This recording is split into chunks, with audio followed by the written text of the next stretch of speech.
Ladies and gentlemen, my name is Leon Hartwell. I'm a Sotra Fellow at LSE IDEAS and a non-resident Senior Fellow at the Center for European Policy Analysis. Welcome to the third of the Russia-Ukraine dialogue.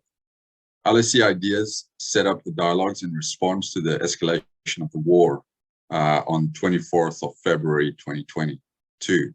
The conflict continues to be fluid and requires cross-disciplinary analysis. Our dialogues take place every Tuesday at the same time, so please join us for future discussions. Right now, UNHCR claims that there are over 3.5 million Ukrainians that have fled the country.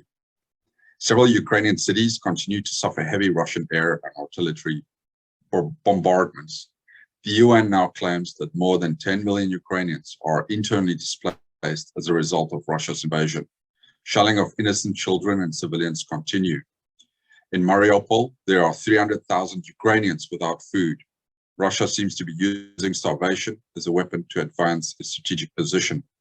Meanwhile, back in Russia, Alexei Navalny was found guilty of large-scale fraud by Russian courts.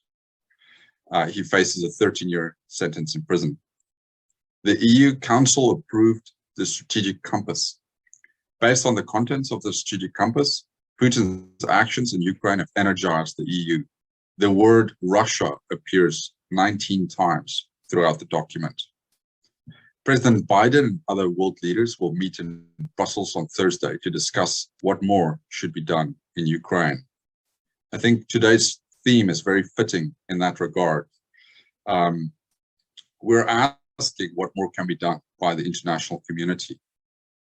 How do we ensure, and this is my key question to these panelists, how do we ensure that when we look back, our actions today will not simply be likened to handing out sandwiches at the gates of Auschwitz? I'd like to introduce our speakers for today. Our first speaker, I want to give her a very special and warm welcome. Jaroslava Barbieri is a doctoral researcher at the University of Birmingham. She's also of Ukrainian origin. Her research focuses on Russia's involvement in post-Soviet de facto states. She's also associated with Johns Hopkins University. Our second guest, joining us from the United States, Major General John Gronski, a retired U.S. Army, retired from the U.S. Army.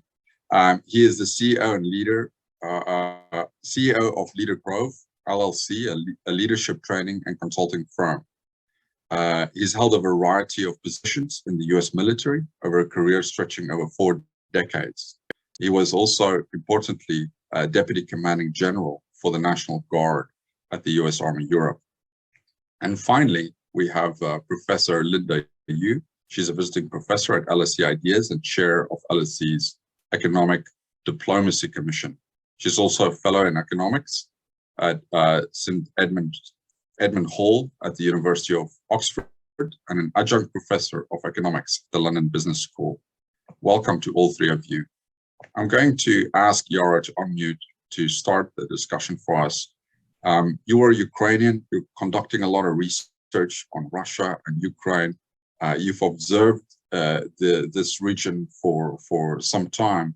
What are the main trends that you are observing? And when I ask this question also, I'd like you not only to tap into, Yara, the scholar, but also, feel free to also bring in personal stories into your response. Thank you.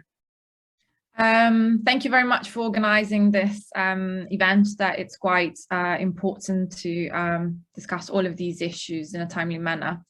So Russia's invasion of Ukraine marked the most violent act of unprovoked aggression in Europe since World War II. This is very important to understand. And the shocking thing is that Putin's aggression essentially allowed all of his fears to materialize. And I'll get back to it in a second. But we have to understand also how the war itself has evolved, because based on wrong intel, Putin assumed that Ukrainians would be welcoming Russian forces with open arms, and this has definitely not happened. And so essentially Putin's plan A has failed. The plan to take over control over Ukraine in the blitzkrieg has failed. And so what we're observing now is this move towards a war of attrition that is focused on wearing down Ukrainian forces with ruthless targeted attack on the civilian population, on critical infrastructure, on civilian infrastructure. And we see the razing of entire cities like in Kharkiv and Mariupol. And of course, all of this is done in order to erode Ukrainians' morale and also to pressurize the Ukrainian government to accept Russia's conditions that are, fairly speaking, unacceptable. And we have evidence of Russia committing war crimes in Ukraine that is mounting up. We saw Russian forces opening fire on civilians who were trying to seek refuge, moving through humanitarian corridors. We see Russian airstrikes attacking theaters where it was known that there were a lot of civilians trying to take shelter. We saw Russian airstrikes on maternity and children's hospital. So of course, we see that, you know, all of this propaganda around trying to protect Russian speakers from a supposed attack from Ukraine does not really stand in front of objective evidence, where it's Russian forces attacking Russian speakers in all of these regions that Russian propaganda sort of wanted to associate somewhat with Russia as somewhat historical Russian territories. That is really actually deeply inaccurate. So of course it's quite difficult to try and maintain an objective stance and this kind of rational, cold, analytical attitude in analyzing all of this, because I'm half Ukrainian and my mom and grandma are still in Kiev, and I have lots of friends that have fled to the West. And of course, trying to maintain this rational observation when, you know, every second all that you love and cherish could disappear, it's very tough. But nonetheless, you know, whenever you catch yourself in a moment, an emotional moment, or in a moment of tiredness, you realize that you just cannot afford, and you do not even dare to feel it, because you know what, you know, friends and family are now going through back in Ukraine. So I just wanted to stress a few things that I think are quite important to understand about this war. And as I mentioned, there are some fears that Putin has always had, and these are, I'd say there are three. And the first one is a strong Ukrainian national identity with strong resilience that has a deep embedded feeling of rejection of strong ties with Russia. The second one was a united Western front that would not allow Russia to drive wedges among different states. And the third one is the end to his own regime. And the shocking thing is that as a result of this invasion, all of these fears have now materialized. We see an incredible and courageous resistance from Ukrainian forces that, of course, is also thanks to Western military assistance that is also unprecedented in its own way. And so Western financial and military assistance continues and should continue. And frankly, it's hard to see how Putin's regime could survive after this. We don't know how long it might take, but this certainly, you know, the isolation that the wall that he's building around Russia with the suppression of social media, of liberal Western media, this all indicates a sense that he's losing control over the country, over his power. So, you know, all of these fears have now materialized, and we know that, you know, Putin's invasion has destroyed not only countless lives and critical infrastructure, but has also undermined the post-World War II international security architecture. So where do we take it from here? It's a matter of discussions, but I think that this is where we're standing now. Thank you for that, Yara. We'll circle back to you again with some more questions. I'm now going to turn to John John, you've had a very distinguished career in the US military, and so I would be keen to ask, especially with regards to your role in the National Guard, how you think cooperation with Ukraine has impacted on the battlefield in terms of what we've been seeing. And then I'd also like to ask you to perhaps touch on the issue of this issue of this observation among a number of military observers who are arguing that Putin's plan A has failed, and now he's turning to plan B, which in essence entail avoiding direct combat as much as possible and bombing Ukraine into submission. What are your thoughts on that, and what are your predictions for the coming weeks? Thank you. Yeah, Leon, first of all, I'd like to thank you and LSE Ideas for inviting me to be part of this esteemed panel.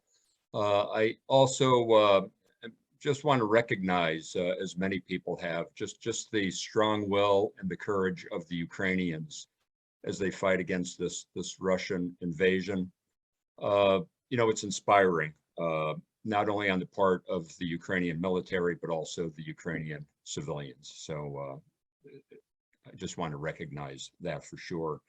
In the time I spent over as one of the DCGs at U.S. Army Europe between 2016 and 2019, again, just 2 years after the Russians illegally annexed Crimea and then led that Russian-backed effort in the Donbass region, our main goal was to deter Russia. I think if we could look at what's happening now, we could see that goal of deterring Russia was unfortunately not successful.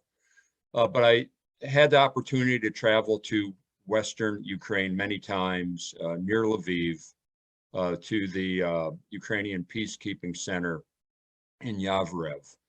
And there was a NATO effort underway there. It included the United States, Canada, Lithuania, Poland, to help train the Ukrainians on tactical capabilities. And essentially, as a Ukrainian battalion would rotate out of the fighting they were conducting in the Donbass region, they would circle into Yavrev Training Center, and these forces, led by a U.S. National Guard Brigade headquarters, would oversee the training of these Ukrainian battalions. And I saw at that time there was great tactical proficiency on the part of Ukrainian battalion commanders. Usually Ukrainian battalion would be between 500, 600 soldiers, and their company commanders usually leading about 100 soldiers.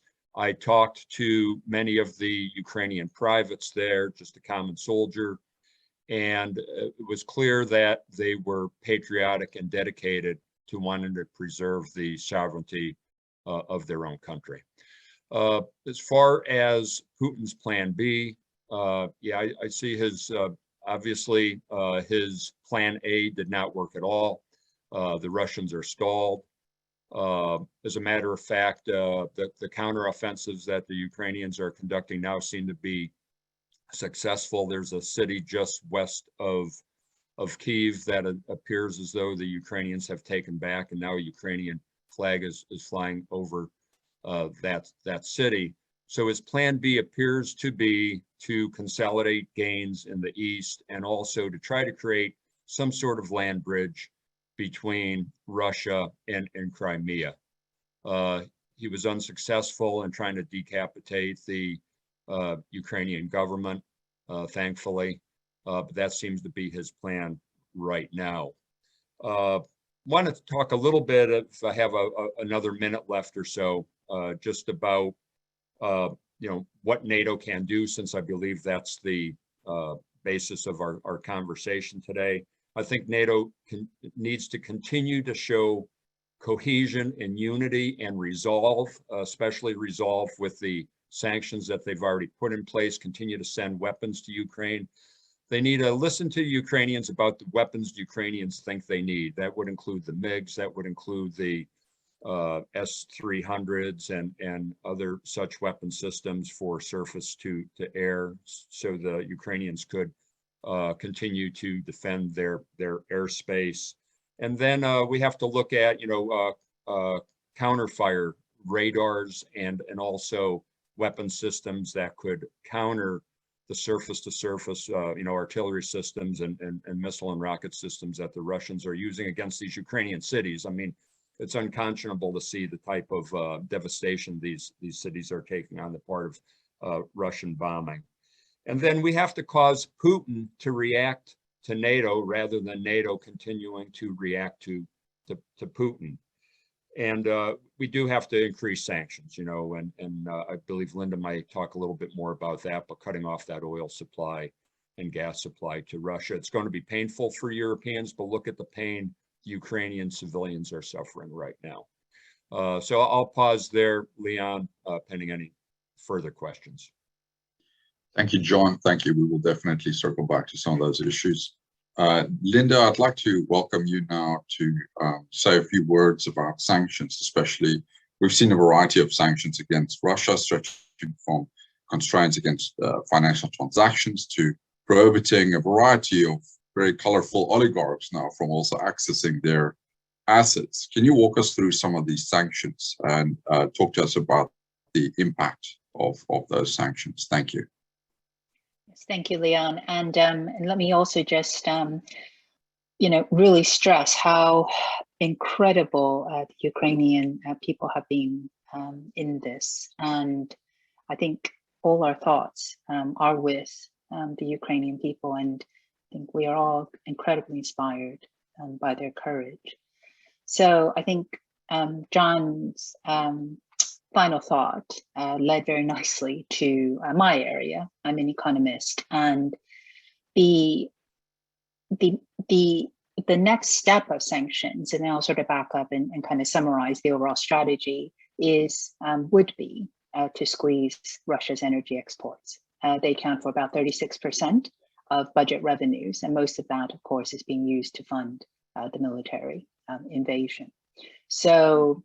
But let me come back to that, because I think that in the overall context of where we stand, the strategy is to freeze Russian assets. In other words, try and prevent them from having access to global markets, access to global finances, and indeed even access to the country's reserves, half of which are held overseas in places like Japan, Switzerland, and elsewhere. So all of this is intended to squeeze Putin's ability to conduct this war.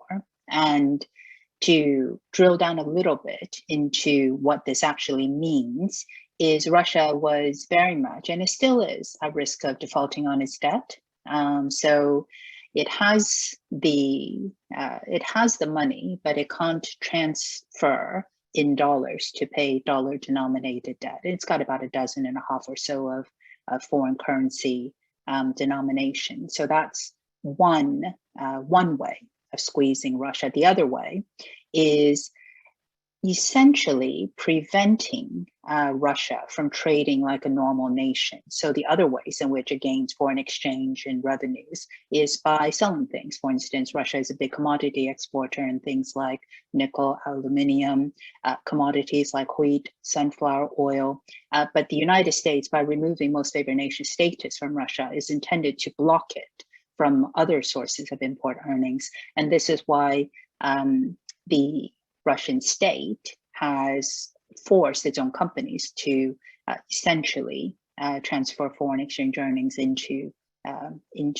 Russia itself. So all of these are trying to freeze Russia from the system and make it harder for it to obtain financing. The impact on the Russian economy is considerable. Estimates are that GDP, so the size of the economy, is going to contract by more than 10%. Worse than in the worst bit of COVID-19. Interest rates, so over 20%, literally doubled very, very quickly. So that's going to squeeze the economy, and the cost of borrowing has shot up. And all of these measures, I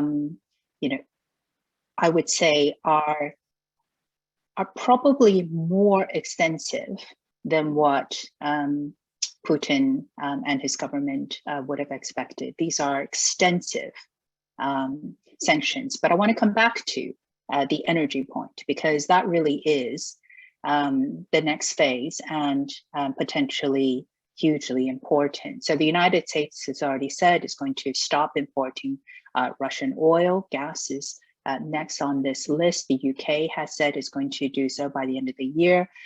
The European Union said it's going to cut imports of oil by about 2/3 and try to wean itself off of Russian energy in the next few years.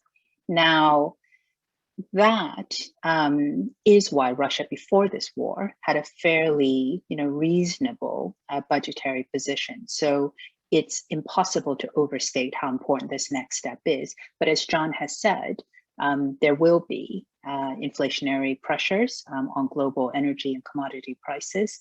As a result, there will be an effect on the rest of the world. And one of the things that I'm slightly concerned about is because the sanctions are so extensive and because of the integration of energy in the global system, the ability to move to that next step, given how important sanctions are in trying to cease this war, I do have concerns about how sustainable and indeed the speed at which governments will move down that line. It is easier for the UK to some extent, and certainly the United States to do so, because they're not as dependent on Russian oil, gas, but I hope we can discuss this a bit more. But to me, that would be one of the crucial things. And of course, just finally, lots of companies have pulled out of Russia, and Russia is trying to prevent them from leaving by saying, if you were to pull out, Western companies like McDonald's will nationalize your assets. So, there on multiple fronts, there is an attempt to squeeze Russia and hopefully to end this war. Thank you, Linda. You've raised a number of interesting points that we will pick up on during the Q&A. I'm now going to give the floor again to Yara. Yara, you've been researching Russia's relationship with former post-Soviet countries over the last few years, and I would like to ask you if you could perhaps differentiate for us between Putin's position, in other words, the things that he's saying, in public, and then his ultimate goal.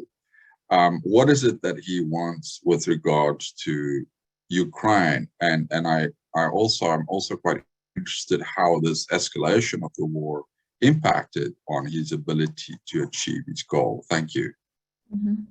Well, that's the million-dollar question, isn't it? And in my field, there's always a little bit of skepticism of trying to engage with this so-called Putinology and trying to read inside Putin's brain.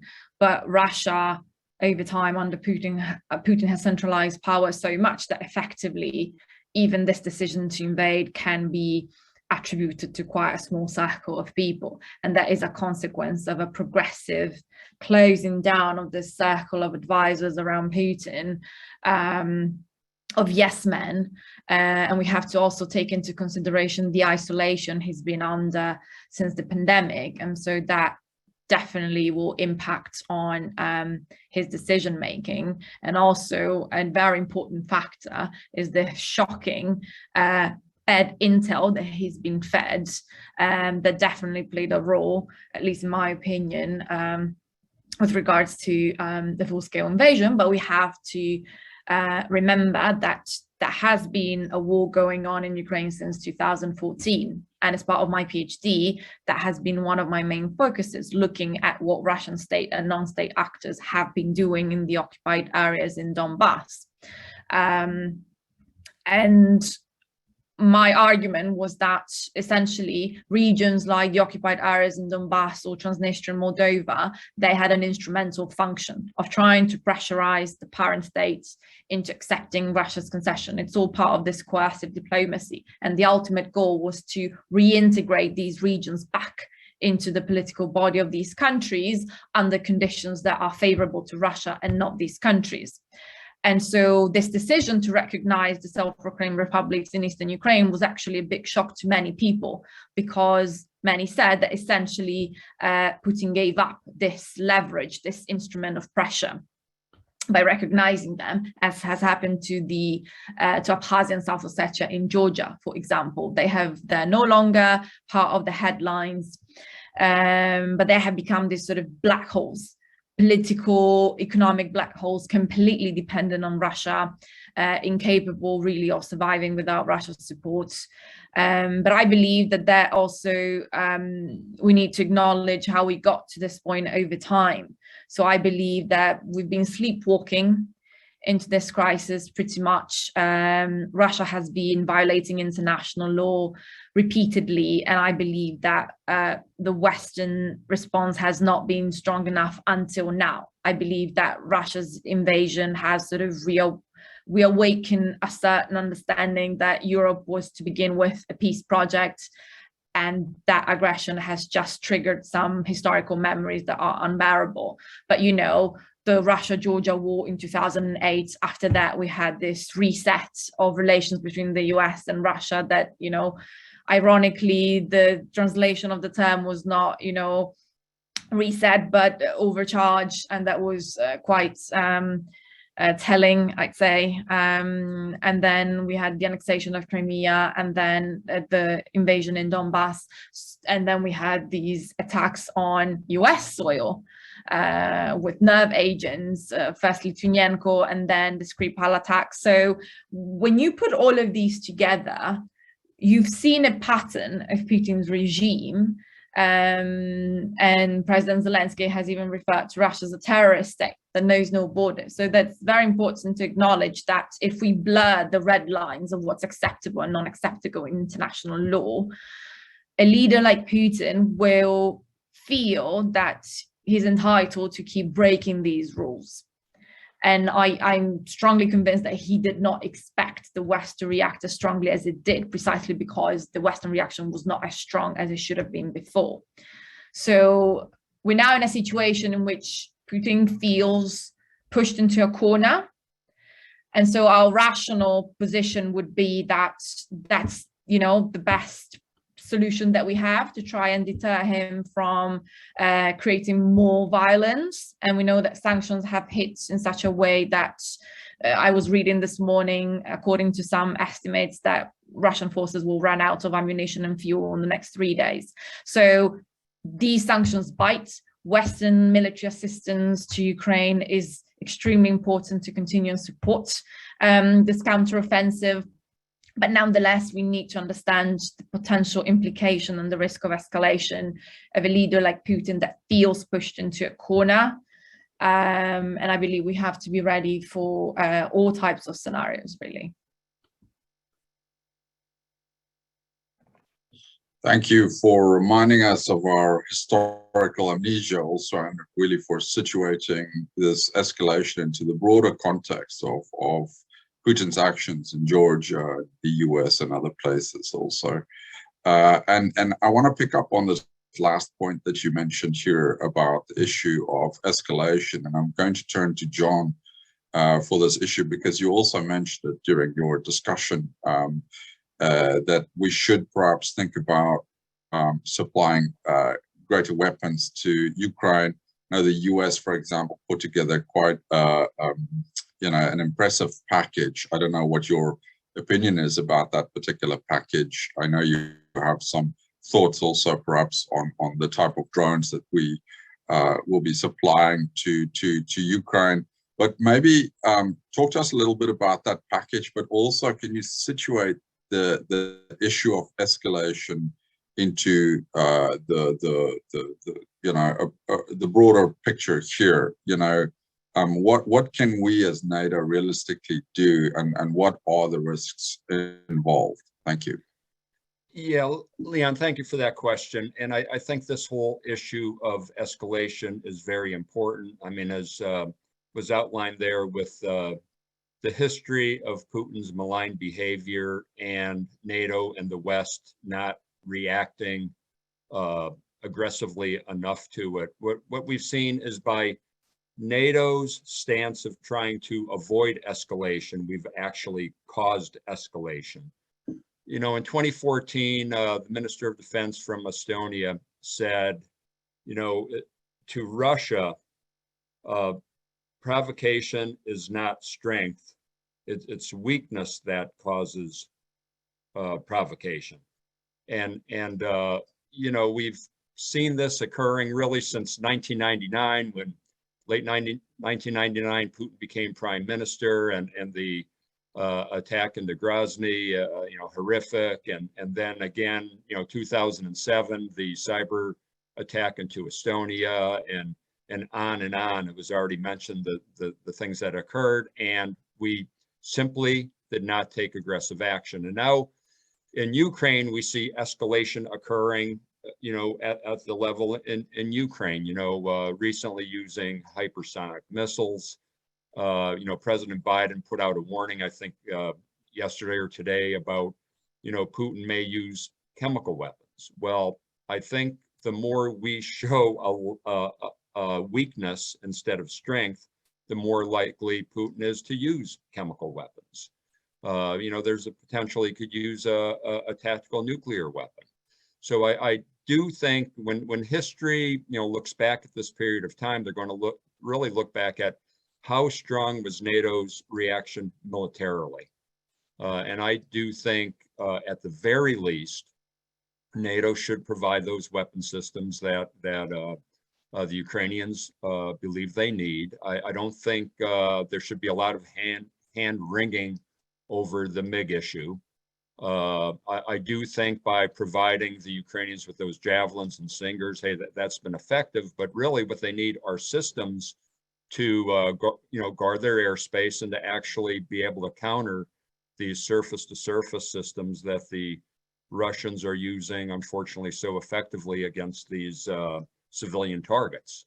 So I do think NATO has to figure out a way to make Putin react to what NATO does. And, you know, my mentor and friend, General Hodges, has talked about horizontal escalation on the part of NATO, meaning getting Putin to look in different directions, you know, maybe down to Georgia, maybe up to the Arctic, to have him understand that, you know, it's not just us reacting to him, but he must react to us. So those are my thoughts on that. In terms of the drones, you know, we are sending some small drones, armed drones.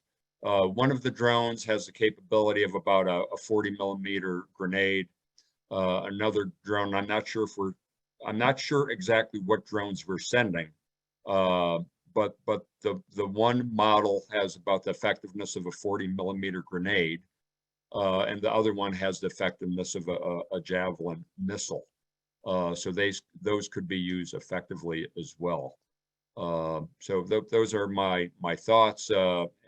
Any follow-up question on that, Leon?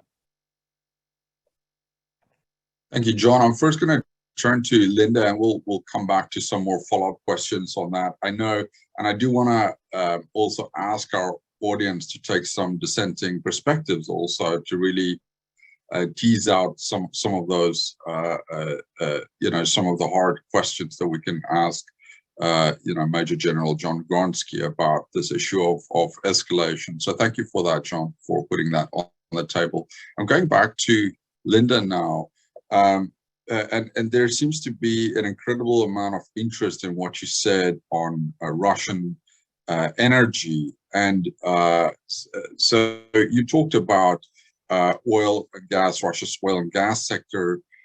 What more can realistically be done to gag Putin's regime in those sectors? And what additional steps do we need to take?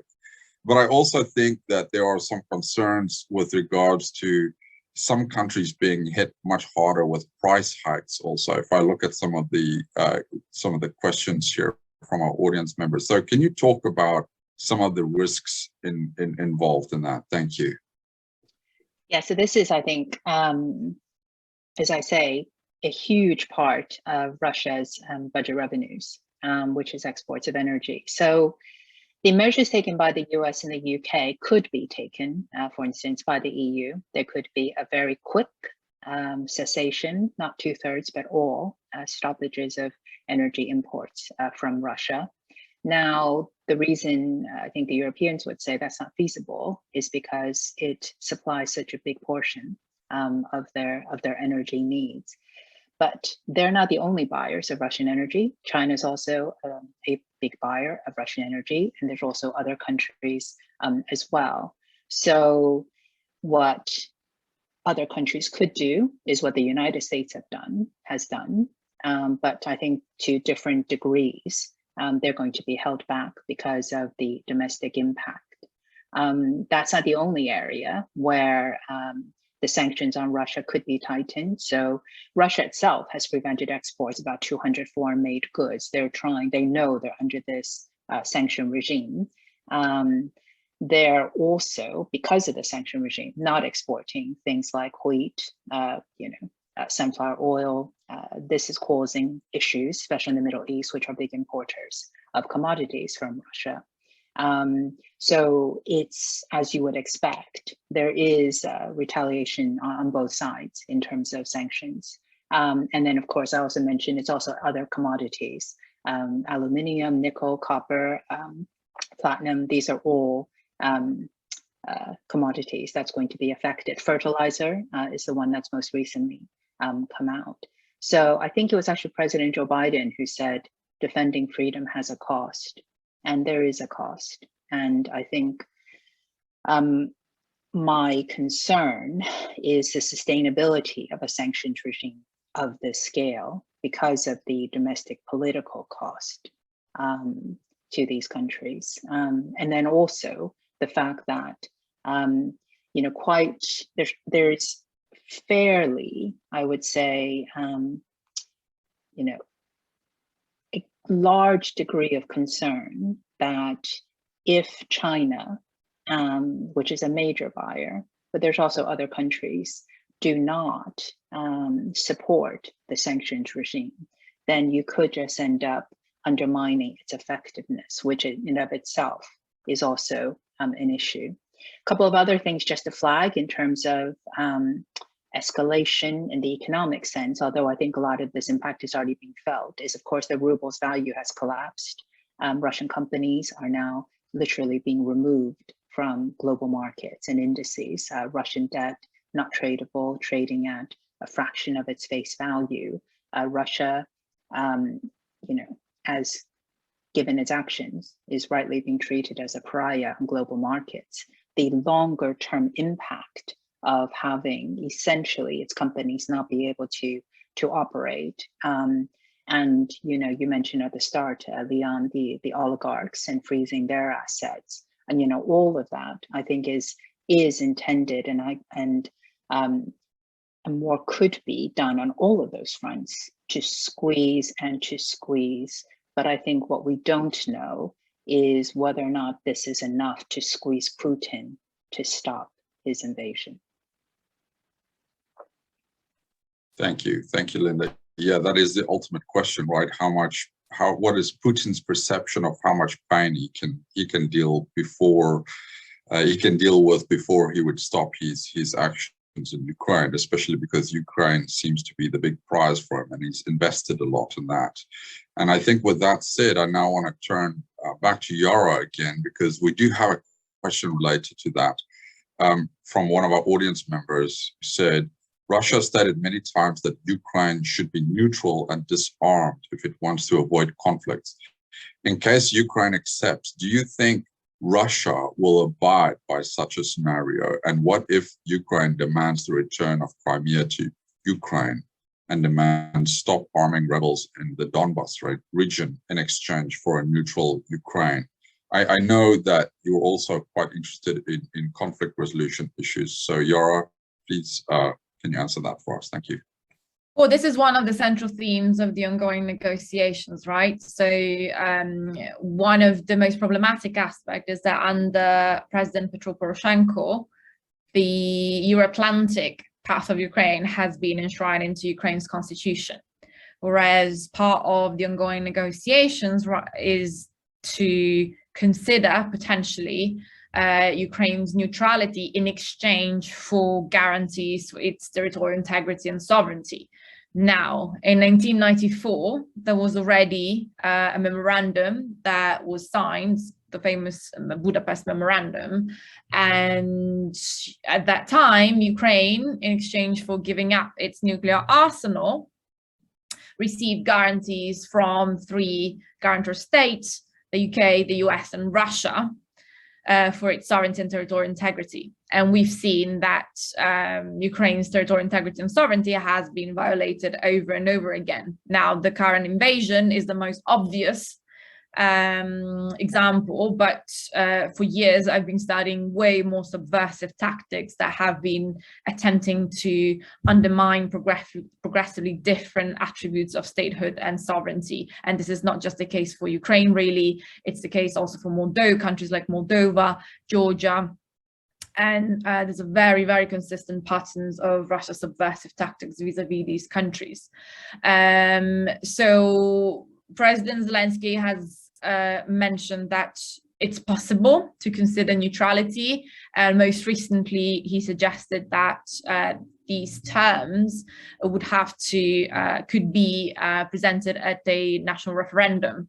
Now we have to see what kind of referendum, what form it could take, given that the country is still at war. So even in terms of organizing this referendum, I'm not sure how it's gonna work out, but that is on the table. Personally, I believe that this is what Putin wants, and the increasing violence and escalation is precisely to try and pressurize the Ukrainian government, the Ukrainian delegation to accept these conditions. But to be fair, constantly all of this emphasis on the fact that it's Ukraine that has to do concessions. How about Russia's concessions? How about Russia actually sticking to the wall it gives? And we know that over and over again, Russia has not fulfilled its promises. So for me, it's very worrying to try and enshrine some sort of neutrality, given that really it's very difficult to trust Russia's words. At the same time, people are saying that maybe we're just talking about renouncing NATO membership, but effectively we cannot talk about our real neutrality because of the kind of cooperation agreement that has been signed with Poland and the UK. So there could be alternative formats in terms of military and economic cooperation for Ukraine beyond NATO. And we just know that that Russia's invasion also is a wake-up call for all of European countries, also for rearmament of Europe, I believe. It's about taking defense seriously for as long as we are neighboring with countries that are run by leaders like Putin. Thank you, John. I'm going to ask you to unmute again. We're going to circle back to this issue of escalation, please. One of the key arguments with regards to escalation and you know, arguments against supplying Ukraine with more lethal weapons is the assumption that Putin would retaliate, and that there's this idea that he's somehow crazy and could escalate this into a nuclear war. You know, what do you make of those arguments, and how seriously should we take those arguments? Because on the one hand, we're not just simply you know, providing water bottles and helmets to Ukraine, right? We are doing much more than that.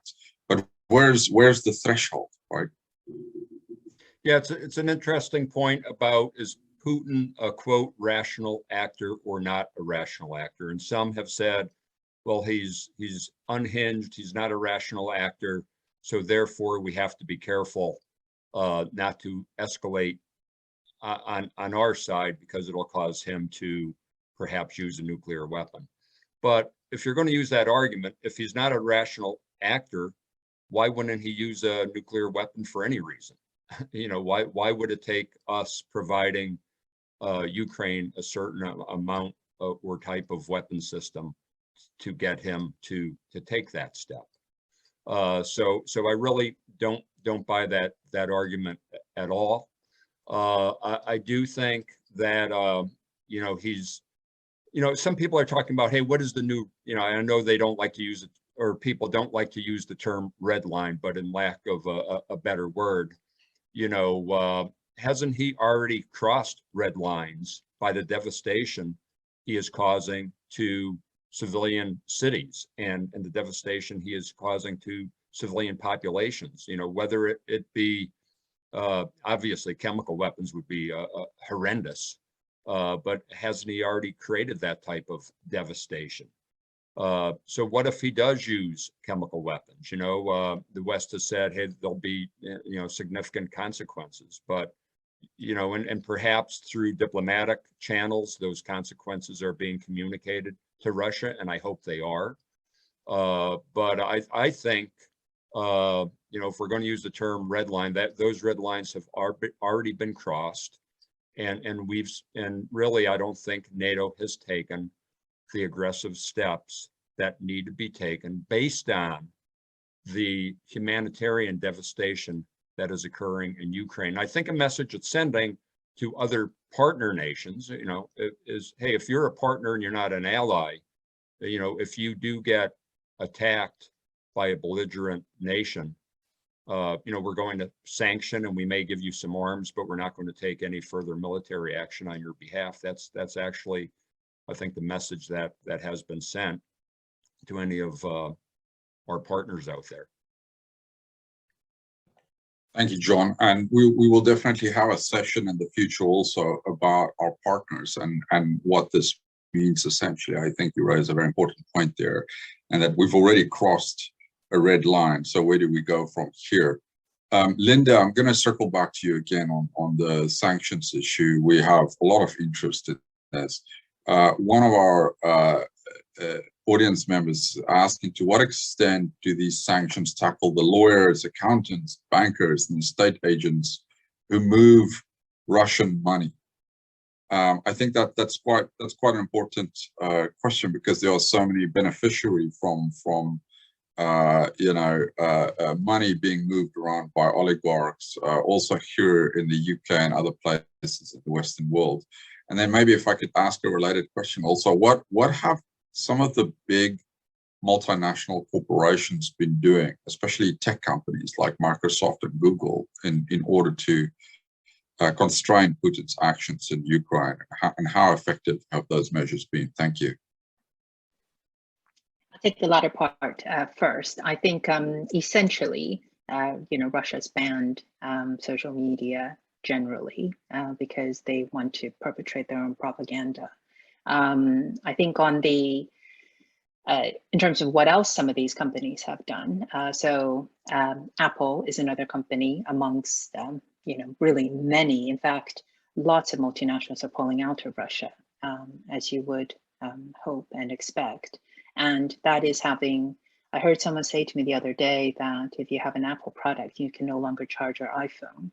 You know, so it's, in other words, it's happening pretty quickly. And I do think that is part of the squeeze. The first part of the question, when I said we could escalate the squeezing and freezing of Russia, yeah, absolutely.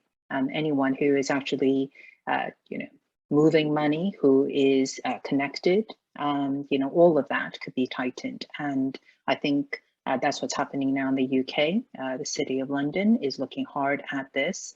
And I mentioned before that Russia was in danger of a technical default, meaning they couldn't repay dollar loans that were due because they don't have access to dollars. Apparently the news today is, I think one of the banks, JP Morgan, has managed to, they asked for permission from the US Treasury and has actually made that payment to a bond holder. You know, but that degree of scrutiny is absolutely what's needed. If you're going to squeeze, you need to squeeze all possible channels in order to, you know, to do our best to make sure the sanctions regime actually bites. Thank you. Linda, maybe while we're having this discussion, maybe you could comment about perhaps countries like China and India. What have they done? What have they not done? And how much does it matter in the bigger scheme of things? Yeah, so I think one of the you know, and I think I picked up some of that sentiment in the questions as well, which is we've talked a lot about what the West have done. And, you know, there are major, China's a major energy. Russia's the biggest exporter of oil. China's the biggest importer. So unless they join, really most of the international community, India abstained, a small number of countries abstained on the UN motion against Russia. Unless they actually join forces, there is very much, you know, a sort of a diversion of where Russia revenues were coming from, no longer from the West, but coming from, you know, China and other countries. And that is a massive part of a sanctions regime that really needs global support for it to work. So, you know, so I think that is one of the, it is, I would say, generally speaking, sanctions on countries are very porous. However, in this case, I think this concerted and absolutely necessary effort to try and impose some of the harshest sanctions that we've seen, you know, I hope continues, and it will require trying to bring into the fold countries which may not want to come into the fold. And I think that is one of the risks and one of the unknowns about the effectiveness of the sanctions. Thank you, Linda. I'm now turning again to Europe. I know that one of your areas of interest is this issue of disinformation, especially in that particular part of the world. So I'd like to ask you what the main trends are that you've been observing throughout this, especially now with the escalation of the conflict between Russia and Ukraine, and maybe you could reflect on what we can do, you know, as NATO and NATO allies also to try and, you know, counter disinformation. Thank you. Well, I'd say if we can find at least one tiny positive things in all of this horror is that finally Russian disinformation is not as effective internationally as it was, for example, in 2014, where part of the effort of researchers like me was debunking all of these myths. And there are kind of different types of myths. Some relate to the most immediate political situations, some kind of politicize history for a specific military purpose. So even President Zelensky said that if you want to get a glimpse of Russia's potential next steps, look at what they are accusing you of. And so the issue of potentially using chemical and biological weapons has been mentioned before during this discussion. And definitely that's one of the dangers that is currently being considered. And so we already saw Russia in the context of the UN saying that there has been research in Ukrainian labs with US support about chemical and biological weapons. And a very worrying trend was that we saw this narrative being spread inside China. So China has quite a ambiguous role in all of this. I believe it's a bit of a pickle, not knowing to what extent it wants to get involved. But that was one worrying aspect of disinformation. The most shocking one, of course, that is one of the three conditions that Russia is putting forward about the Intensification of Ukraine, whose president is of Jewish heritage, and the brothers of the president's father have been killed. You know, but so it's this absolute parallel reality that is quite shocking how it really holds. But we see that with this complete isolation of Russia's information ecosystem, it's deeply worrying about what we're observing. And I'm looking very carefully in depth about the evolution of Russia's propaganda inside Russia. And so we know there's this promotion now of the symbols of Z and V with the Latin script. And these are also the letters that appear on Russia's military hardware. And essentially it's all of these slogans for victory. And so it's yet again, this parallel drawn between the victory in the Great Patriotic War, which is what they call World War II, and the current invasion that is called purely as a special military operation, not an invasion. And we see this continuous reiteration about Russian patriotic values and how we're saving Russian speakers from genocides committed by Ukrainian forces. Whereas if you look at where the death toll is concentrated currently in Ukraine, is precisely in those regions that since 2014 Putin has sort of incorporated in this mythical region of Novorossiya, which is a bit of a distortion about this region from Tsarist times. And so we see this constant attempt of trying to legitimize its illegal actions. And so probably the most interesting thing to observe, if on the one hand this disinformation is no longer that convincing on the international scale, what will be the implications of this disinformation inside Russia? Given that the country is in complete isolation. You can get around using VPNs, for example, but it's definitely, there are serious challenges to getting access to independent information. So, you know, there are different predictions. Some people are saying that, you know, the country is taking a totalitarian turn. We are observing a sort of Stalinization, re-Stalinization of Russia. And so we have to see whether there could be a palace coup, because there are members of Russian political elite that are deeply worried, potentially out of really selfish reasons for the consequence of all of this. We also have to see reactions among the general population, because sanctions start biting, and we see these images of Russian, you know, being at each other's throats in supermarkets trying to get access to sugar.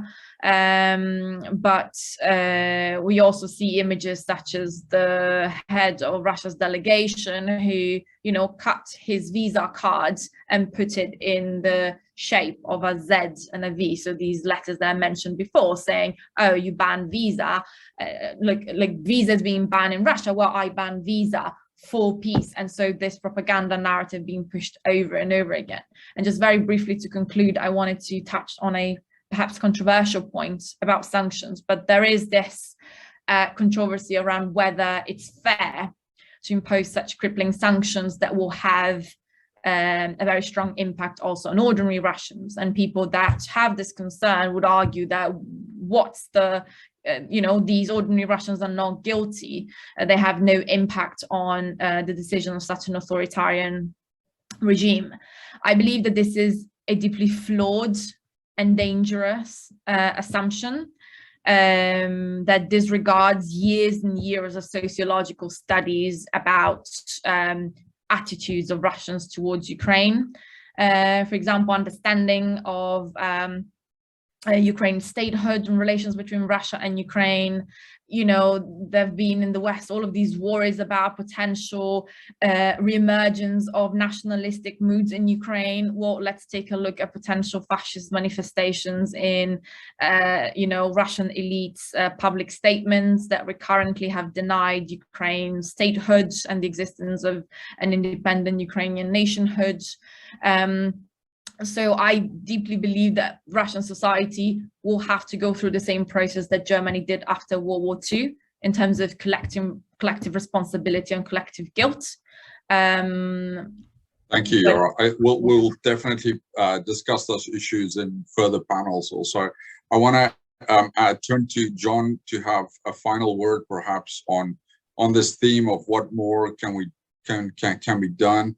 If you could give if you had the opportunity to give a message to some of our leaders who will be meeting on Thursday in Brussels in terms of what we can do more to mitigate and hopefully to end this war, what would be your key piece of advice? Yeah, I think the big thing, Leon, is resolve. I mean, these are tough times. This invasion of Ukraine, this Putin-generated war is not going to end anytime soon, unfortunately. no matter sanctions or other things we're doing to try to get Putin to stop this invasion. So the big thing is resolve. NATO has to remain united. NATO and the EU has to remain cohesive. We have to be speaking with one voice. We have to understand what are the Ukrainian needs and then do everything we could to meet those Ukrainian needs. And we also have to look at taking actions which are going to make Putin react to the actions we're taking rather than how it's been since this whole thing started, the other way around. And we have to understand that terrible things have happened to the citizens of Ukraine, and NATO really has to, these world leaders, as they get together this week, really have to have a clear discussion about, are we going to stand for this? What could we do to really stop this inhumanity from continuing to occur to these civilians in the Ukrainian cities? So that would be what I would offer to these world leaders. Leon. Thank you, John. Linda, I'll give you the last word. If you could maybe just close us off on what more we can do from the economic perspective also. I would really appreciate that. Thank you. Thank you, Leon. Actually, I'm going to echo John, resolve on the economic front, because there is a cost to these sanctions. We see inflation rising. We've seen quite a lot of disruption in countries that are reliant on Russia commodity exports. And I think one of the things we have to just keep is our resolve, because there will be economic repercussions. But given the extraordinary need to maintain the sanctions, I very much hope that domestic political considerations, do not weaken this resolve. Thank you, Linda. I appreciate that. And I'd like to thank all three panelists for your wonderful contributions today. I hope that we'll have specialized sessions in the coming weeks and months on many of the issues that you've raised. I think this issue of how long we can also hold out and maintain these economic sanctions is a big question that we need to revisit in the future. I would also like to remind our audience that, or just bring attention to an initiative that was started by the LSE Student Union. They've started a fundraiser for Ukrainian refugees. We've dropped a link in the chat. So if you would like to support that initiative, please do. I would also like to remind our audience that these are regular features. We will continue to have the dialogues on Tuesdays at the same time at 3 o'clock here in London. And we welcome further contributions from you with regards to suggestions or any themes and issues that you think we should raise in the coming weeks and months. And also, if you have suggestions on speakers, we welcome those suggestions. Thank you very much, everyone, and goodbye.